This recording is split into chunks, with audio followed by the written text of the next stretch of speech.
Human rights and the fifth estate.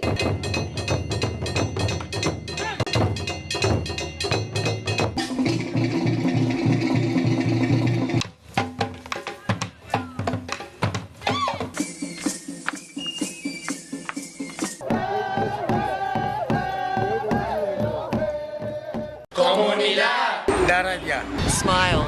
Harambe. Makar. Righteousness. Habla. Human rights and the fifth estate.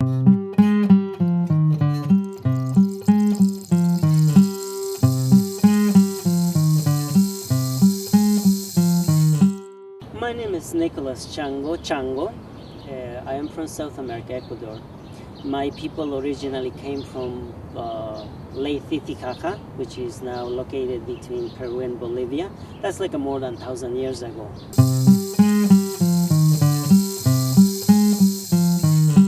Well, there are prophecies from my elders that they have told me that is when I will be very young, I will be leaving, because I have to go and remind the people about the spirituality and practice the human rights wherever I am. So that's what happened more than 20 years ago, and I left the country and I end up in this United States. My original beliefs is that as goes back as the more than 1,000 years, is that our elders came to the northern part, which is now Ecuador, with 7 mandates. I will just name it a couple of them. And the first one is we must keep and practice, we must keep it alive at all costs, the spirituality, and respect other people's nations' beliefs, because they are equal to us in this beautiful Mother Earth. And the second one was that our elders arrived to where they are right now as they were the doorkeepers to the entrance to the Amazon. Already at that time, my people know that they are going to be coming international corporations and going to the jungle and destroy it. So we must be doorkeepers there. And the third one is to practice and to share, to remind the people about the human and non-human rights. Year 2000, in the month of August, when I was in the state of Wisconsin, I was as a student of the University of Wisconsin, but at the same time, I was, in order to pay my studies, I was washing dishes. And then one day I look at it in the mirror, where the sink is, and I decided that, I saw myself and I said, what I'm doing here? This is a very good. I am making money and I have to pay my studies, but it's something missing. And that was the spirituality, and that was also, I shouldn't say it was missing. It was just I lacked in a box, and I said, right now I need to do this thing. Somehow, it's like coming from the skies, the invitation from the United Nations. It was an invitation letter which says, Mr. Chango, we would like to invite you to come and participate at the United Nations at the International Day of Indigenous People. So I got a piece of paper and I started thinking, this is my chance. This is the time that I was waiting. And before that I only read in the piece of paper and I ask questions. But it was, for me, it was like going to somewhere like to the paradise. And I was thinking, I'm going to do as best I can. And then I put together my thoughts and my dreams. And I came with a big, heavy, bulky thing, when I arrived to the UN, I see that it was not such a big deal, the building, one. Two, people were so snobbish. People were so incredibly there was a big gap between the real people and them. But then I decided to think, but they are also human beings.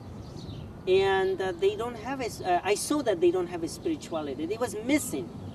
And we got to that day, I remember August 9th, 2000, and we got to the meeting, and all of us came all dressed up with our own, regalia, and happy and smiling.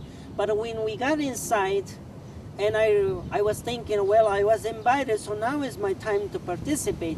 But that was the time when we got a negative part, the imposition, the people who like the white supremacy, always manipulating, always telling us what to do and what not to do, and who should be.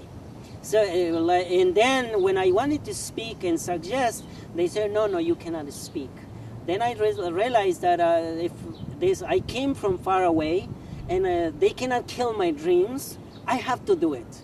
And then I stand up and I said, this is our day, this is our issues, so please, could you just step down and give us a space? And they got mad and they said, no, you're going to be thrown out from the UN. That was the first day. I decided to say, this is the time we have to undust. I started saying, this is our Indigenous Peoples' Day, but we must start undusting and reminding the people that there is human rights. And then I decided also to say, there's not only human rights, there is also non-human rights for the other creatures like plants and rocks and rain and water, etc. But the other issue that I found is also that when I look at it, I found out that I remember that at the time that in English is human rights, but in Spanish it is, and I remember the Miss Eleanor Roosevelt was holding a charter in Spanish. It says Declaración Universal de Derechos del Hombre. So it's only referring to men and not to women.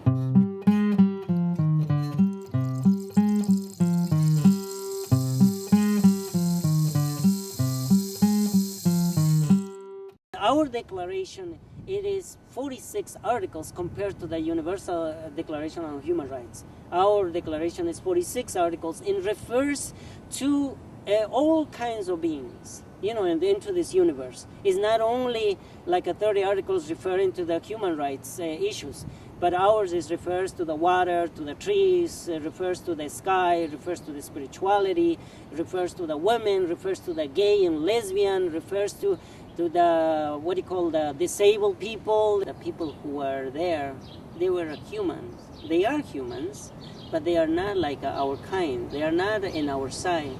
They're the majority of them are in the corporation side, like the big elitist people. So when I was there, I tried to really ask them to include the spirituality there, but they don't want it. For example, at the Human Rights Charter, in English, there is one word in the article first. It says spirit, and that's it. Our elders, when it came to the northern part, they came with several mandates, and one of them is to keep alive the language, the culture, the cultural symbols, such as the wipala that I have in my back, and that one signifies is a spiritual power, and represents the human and non-human rights. My elders will say, you must make it to shine and be radiant, like the sun, because including with your smile.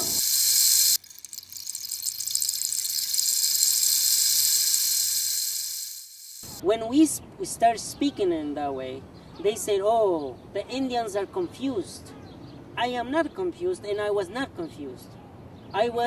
Because the trees, when they are being cut down, the trees has a soul. The trees have feelings. The trees have emotions. So in the Indigenous world, we talk to them every morning. We go and say, hello, how are you? And so we communicate with them. But here in this society, it was not. So when I came, besides that, asking to include these issues, I asked them that as Indigenous people, we are different. We are equal, but different. We are when we were there. But they say, no, you are not equal. Human rights is for all humans. And it was not the way. It's just only empty words that they speak. They spend so much money.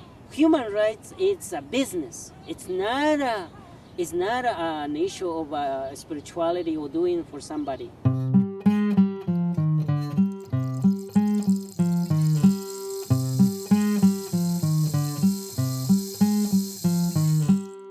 after 7 years being participating, I was banned or kicked out forever. But that also is what happened. I mean, that happened because my elders also mentioned in the prophecy that already on May 18 I will be expelled from the bigger place. So that's the UN. And that day is also the day that the last Inca who rebelled against the Spaniards in 1781. May 18 when he was decapitated. So that day happened and I was expelled. So until now, from May 18, 2009, I am not able to go in. Nobody wants to explain me why or what are the reasons.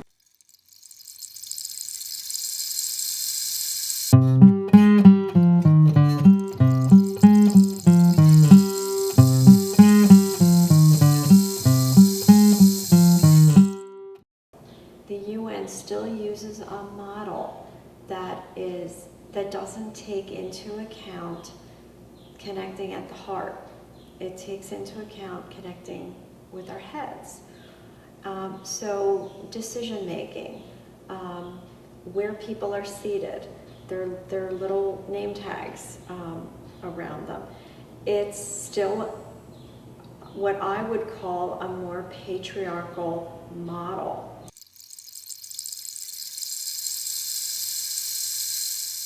The indigenous people carry prophecy with them, and I think it's a difficult idea for for a patriarchal society to wrap their head around. I want to say a couple things about that. One is that as human beings, our intuition is not nurtured. We're living in a time where we are seeing unprecedented numbers of conflicts, domestic violence, interpersonal violence, war between nations, war between neighbors. We have to move away from the traditional models because they're not working anymore. And we have to move towards a way of connecting us more as equals and as human beings. We have to let go of our egos. We have to let go of our stories that we've been so attached to in order to hear what other people have to say, in order to be able to get to resolution. And so the sooner we do that, the better. I met a Native American from Alaska who is part of the Indigenous grandmothers. And her prophecy, when she went to share with me her prophecy, she looked around the room, she asked her other elders, is it okay if I share this prophecy with her? And she shared with me, and it was in writing, how 9/11, she saw 9/11 happen as a little girl. She knew it was going to happen. And I got chills. I get the chills to this day when I think about her sharing that with me, that she saw the Twin Towers coming down. This is a woman who is 80 years old.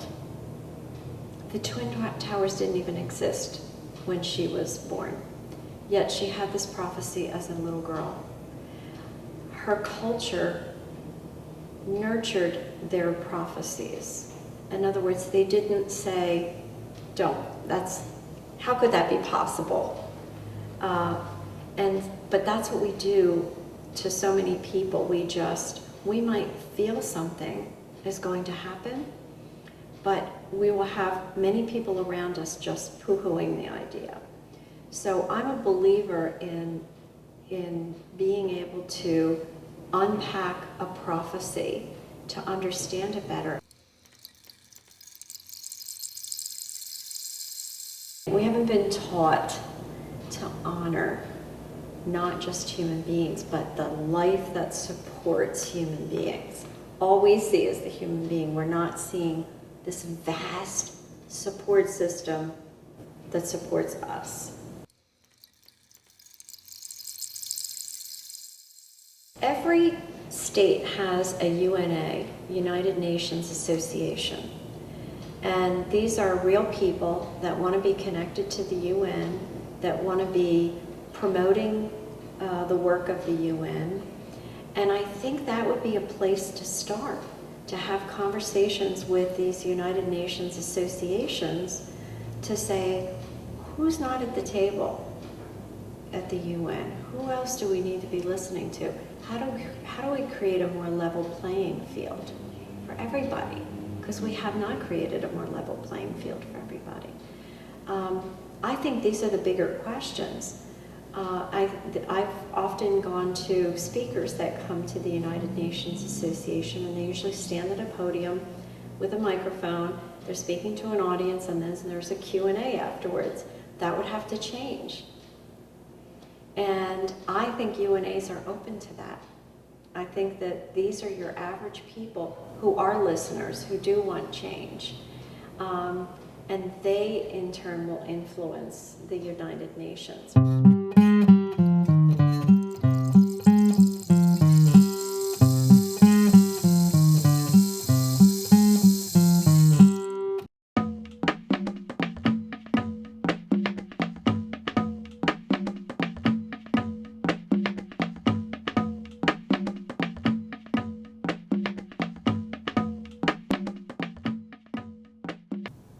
Pakistan is a country where most of the people are Muslims.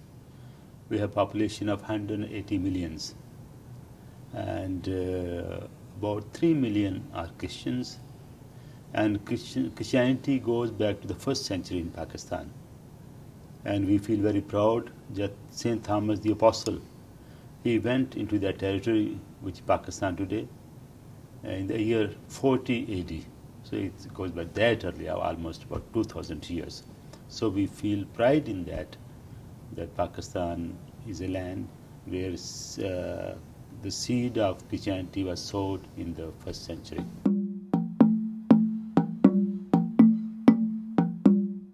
There is a problem of terrorism, which is affecting our whole country.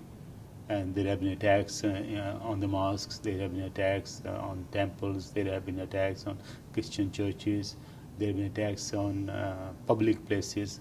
So these are some people who are creating kind of terrorism there, but most of the people of Pakistan, they're peace-loving people. And we have democratic country. I mean, we have democracy there, we have democratically elected Prime Minister of Pakistan.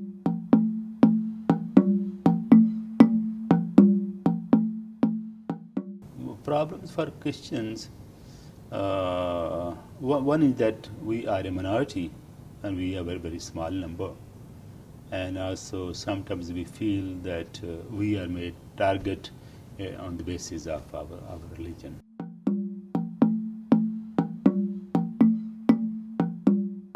We are native Christians, and that gives us pride, but because of some attacks on Christians, being a minority, we feel threatened.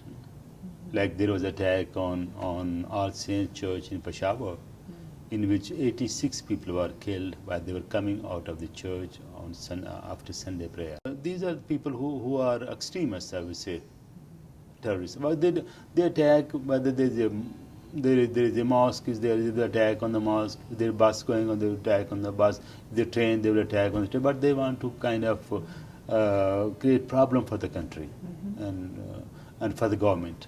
So we are not isolated. We are not the only one who have problem. Hindus also have problem. Muslims have problem. Among the Muslim Shiites, they have problem. There have been attack on the churches. There have been some attacks on Christian colonies. So with that, we feel that we are having very hard time in Pakistan. But I mean, our preference is to live in our country and work for the betterment of our country, to play our role. And we Christians have been playing a very vital role, very important role, especially in the field of education, in the field of medical care, and also in the field of human rights and equality. Pakistan Christians, Catholics and Protestants, they are very united, because we face the problem which is common, whether one is Protestant, one is Catholic, but we also find many Muslim organizations, they express solidarity with us. They fight for our equality, they fight for human rights, and they fight for our human status and the problems that we are faced with. So we believe that if we want to overcome our problems, we need to work together with our Muslim brothers and sisters. I want to make it very clear that most of the people, most of the Muslims in Pakistan, they are peace-loving people.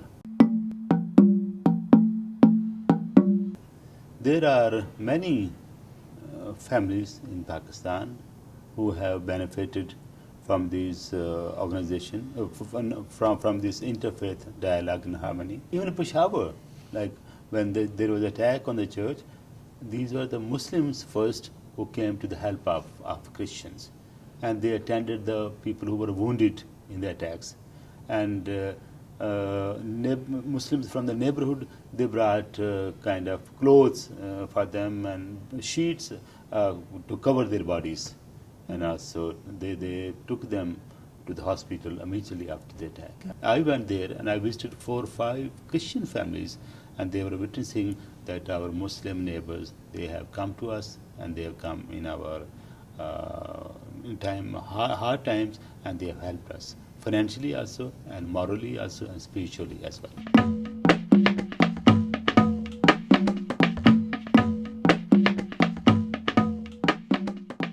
In Pakistan, it's against the law to criticize the Prophet Muhammad, or to desecrate a Quran, or to say anything negative about Islam. Right. The problem in Pakistan is that it is used against the Christian community, also against the Ahmadi community too, in order to, as a weapon, in terms of a property or a personal dispute. So they would then turn around and then falsely accuse the people of this. They would go down to the mosque, speak to the imam, lie to the imam about what they said, and then the imam would make a fiery speech at prayers on Friday, and then the whole mob would come down to their house, burn the house down, try to attack the family. The family usually runs away. In fact, not only that, the whole Christian community is usually attacked as well, when you have some mob violence and they burn down the houses in the Christian colonies. This happens on a regular basis. If you go to your media, not necessarily the American media, but you put in this type, you'll see dozens and dozens of these type of attacks over the last 10 or 15 years. There's also the second form of persecution is the kidnapping and abduction of girls and women, which is rampant. I think last year there was well over 1,000 cases where women, Christian and Hindu girls, were kidnapped, forced to convert to Islam. We've been involved in several of these cases, and thankfully every case that we were actually asked to get involved with, we were able to secure the release of the girl and get her back to her family. But then the third form of persecution, which is actually illegal in Pakistan but goes on, is the brick kilns, is the forced indenture of whole families. And what happens is the family, usually a Christian family, gets into trouble because they've got no health insurance, and the private hospitals are the only way that can actually get good care. So they have to borrow $500,000, $2,000 US dollars, the equivalent of, and the only way they can do that is to sell themselves into indenture, into these brick kilns. There's thousands of them all over Pakistan. And they never get out of indenture because the money they get covers their food and the interest on the loan, so they're always kept in this sort of semi-slavery. And there's only enough money to pay for food for them. And the whole family is working in these kilns, making these bricks.